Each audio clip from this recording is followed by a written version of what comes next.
Man, I gotta tell you, man, this deal can really sort of move you sometimes. We have this unique ability to make an impact on a stranger's life in like 10 to 20 minutes. And they do things for us they don't have to do. I'm one of the first ones to call out these companies,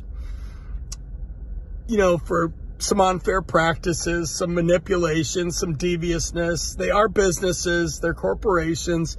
They don't have souls. Okay. They have a profit motive, but the whining, the complaining, constant complaining about the unfairness of these companies is just, for the most part, without merit. Because I don't care what you do or where you work. You're going to have issues. You're going to have issues with coworkers. You don't have those with rideshare. Well, I guess unless you work and deal with a bunch of other drivers, you may. But generally speaking, I mean, we don't have corporate politics we have to deal with to move up the ladder.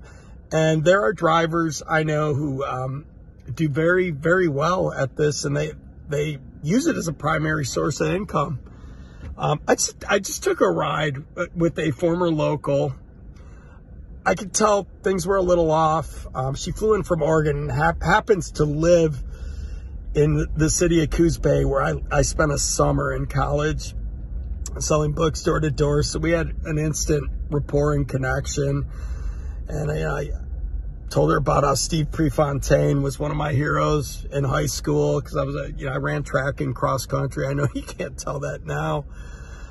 But anyway, she was going to see her mom, who's not well.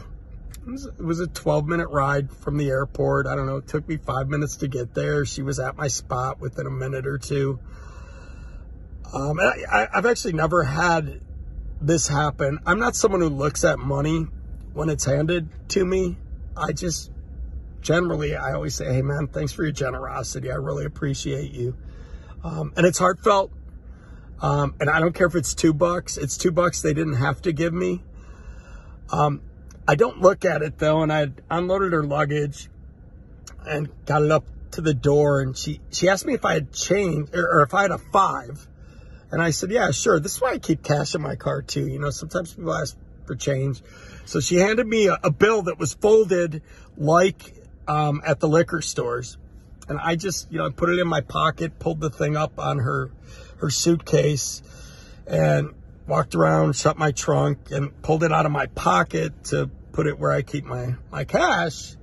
And I looked at it, and then, I see this woman hugging her mom at the door in this like retirement complex.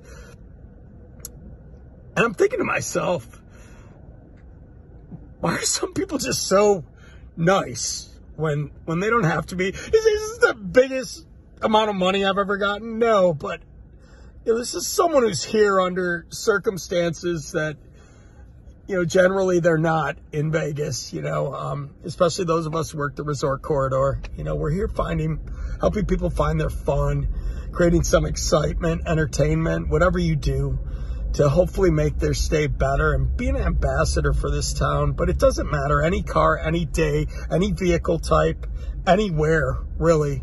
You can move people. However, I will say this is a really up there for taking someone who's not going to a resort property. I walked up and knocked on the door as her and her mom were walking away. I actually had to knock twice, and she turned around, and I had the money, like she gave it to me, and I said, are you sure? And she said, yes, I'm sure. Thank you so much. I mean, Uber, as far as I'm concerned, just matched me with $45 plus I think 12 in the app for 20 minutes of work. That doesn't happen in a call center. That doesn't happen anywhere, really. I mean, we have an ability to connect with people and just, let their vulnerabilities come through, because they're talking to you because they're never going to see you again. And I had a ride last night with a guy who did like 10,000 rides. He remembered me. He's like, you're the Kyle guy. And he's got a real job now, right? But anyway, he was telling me story. He's like, that was one of the things, you know, people just feel like they can open up to you. And if you let them, you know, they will. And they'll reciprocate with generosity like this. I mean, are you serious? And we bitch and moan about this stuff daily. Well, I don't try to daily, but I do like to point out the egregious issues. Anyway, man, just something to consider. You know, if you don't dig this gig, you know, get off the road. I mean, there's plenty of jobs available. I'm going to go get my next airport ride and get another Lyle in the traditional way. Be funny, make money, guys.